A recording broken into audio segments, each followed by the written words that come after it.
Vijay Hazare trophy ద్వారా మళ్లీ క్రికెట్లోకి reentry ఇవ్వాల్సిన శుభ్మన్ గిల్కు నిరాశ తప్పలేదు. సిక్కింతో మ్యాచ్లో పంజాబ్ జట్టుకు కెప్టెన్గా బరిలోకి దిగాల్సిన గిల్ చివరి క్షణంలో తప్పుకున్నాడు. ఫుడ్ పాయిజన్ కారణంగా అతడు మ్యాచ్ ఆడలేకపోయినట్లు సమాచారం.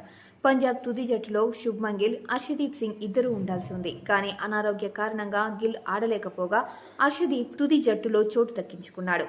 టీ20 వరల్డ్ కప్ జట్టులో చోటు కోల్పోయిన తర్వాత గిల్ ఆడబోయే తొలి మ్యాచ్ ఇదే కావడం గమనార్హం.